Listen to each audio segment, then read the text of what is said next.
और देखिए डॉक्टर अनिल शर्मा हमारे साथ मौजूद हैं। डॉक्टर शर्मा, ये अपने आप में कितनी चिंता का सबब है कि कई बार ऐसा हो रहा है क्योंकि एयरपोर्ट पर जब टेस्टिंग होती है तब कोरोना संक्रमित नहीं पाया जाता शख्स और बाद में वो ओमिक्रॉन से संक्रमित निकल रहा है। अभी वो कौन कौन से कदम हैं जो फौरन अमल में लाए जाने चाहिए ताकि संक्रमण ज्यादा ना बढ़े? बहुत ही अच्छा सवाल पूछा आपने।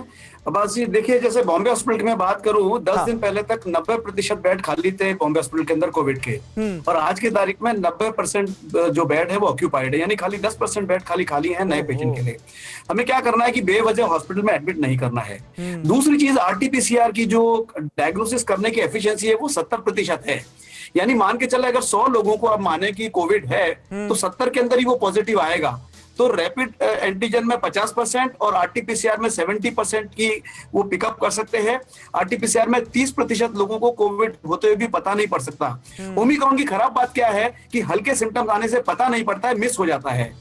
और वो खराब बात यह है, दूसरी है कि वो तेजी से स्प्रेड करता है। तो हमें मास्क बहुत जरूरी है, सबसे पहला वैक्सीन जरूरी है, सोशल डिस्टेंसिंग जरूरी है, डिस्टेंसिंग, और किसी भी तरह के न्यू ईयर की जो फंक्शंस हैं या जो सोशल जैसे शादियां होने वाली है उन पे सरकार को स्ट्रिक्ट डिसीजन लेना चाहिए और लोगों को समझना चाहिए कि ये वाकई में आने वाला समय बहुत खतरनाक हो सकता है। और जैसे ही आप देखेंगे हॉस्पिटल ऑक्यूपेंसी बढ़ेगी, डेथ रेट बढ़ेगी, सडनली वैक्सीन सेंटर पे भीड़ बढ़ेगी, वो बहुत मुश्किल होगा।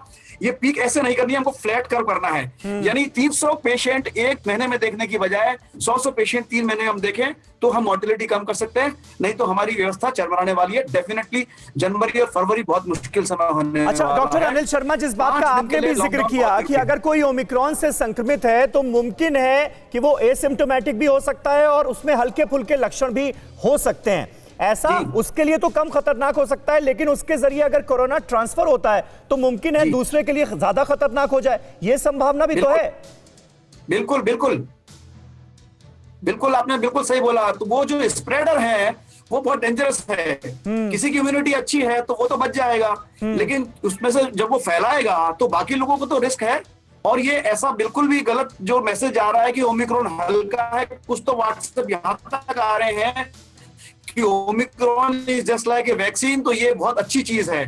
तो इस तरह की चीजों पे सरकार को कार्रवाई करनी चाहिए, इस तरह के व्हाट्सएप ना फैले। और आप बहुत अच्छा काम कर रहे हैं, लोगों को इस तरह से आपको आगाह कर रहे हैं, जो आप TV9 काम कर रहा है, बधाई का पात्र है कि लोगों को समझाएं कि सुरक्षा रखें, सावधानी रखें।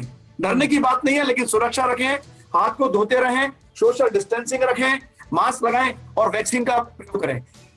ठीक है, डॉक्टर धीरज कौल भी कुछ इसमें ऐड करना चाह रहे हैं। डॉक्टर धीरज कौल, आप क्योंकि अमेरिका में मौजूद हैं, न्यूयॉर्क में मौजूद हैं, वहां पर भी तमाम तरह की हिदायतें जो हैं वो दी गई, सावधानियां बढ़ती जा रही थी, उसके बावजूद भी अब बेतहाशा तरीके से केसेस बढ़ते हुए नजर आ रहे हैं। तो कहां कमी रही जिसकी वजह से आज ये हाँ, देखिए ये बहुत इंपॉर्टेंट क्वेश्चन आप पूछ रहे हैं, लेकिन अभी जो डॉक्टर शर्मा बात कर रहे थे उस पे एक पॉइंट ऐड करना चाहूंगा। ये सबको जानना जरूरी है कि ओमिक्रॉन से जब आप इन्फेक्टेड होते हैं तो 2 दिन सिम्टम आने से 2 दिन पहले और सिम्टम आने के 3 दिन बाद, अभी जो लेटेस्ट डाटा आ रहा है, ये 5 दिन आप सबसे ज्यादा इन्फेक्शियस होते हैं। मतलब आपके सिम्टम भी नहीं है और आप दूसरों को इन्फेक्शन बहुत तेजी से दे रहे हैं। ये बहुत बड़ी कंसर्न है। नंबर 2, अगर आपको ओमिक्रॉन हो गया और आपकी इम्यूनिटी कमजोर है तो आपके आउटकम्स एवरेज के अकॉर्डिंगली नहीं जाएंगे। हम जो लेस सीवियरिटी की बात करते हैं वो डेल्टा की करते हैं, एब्सोल्यूट नंबर में किसी भी सिस्टम को क्रैश कर देगा। और अमेरिका का जो आप सवाल पूछ रहे थे उसमें 3 फैक्टर्स हैं। एक सबसे बड़ा फैक्टर है lack of social covid appropriate behaviour, fatigue from the covid, और अभी विंटर का टाइम है, साथ में फ्लू भी आता है और इम्यूनिटी वैसे ही गिर जाती है। और नंबर 3, 15% आबादी जो कि अपने पॉलिटिकल रीजंस और अपने हार्ड अर्न्ड रीजंस की वजह से वैक्सीन ही नहीं कराना चाहते। और नंबर 4, हमने बच्चों की वैक्सीनेशन थोड़ा सा देर से शुरू की लेकिन पिकअप हो रही है बहुत तेजी से। और हमारा ओल्डर पॉपुलेशन जो जीरियाट्रिक पेशेंट ग्रुप है वो काफी ज्यादा है। इंडिया की 60% आबादी 35 साल से कम है।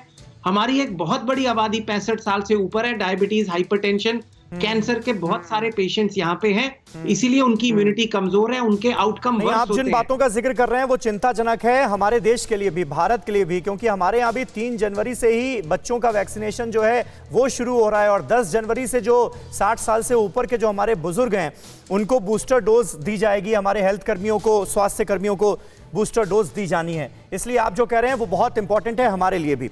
परवाह देश की, सोमवार से शुक्रवार रात 10 बजे TV9 भारतवर्ष पर।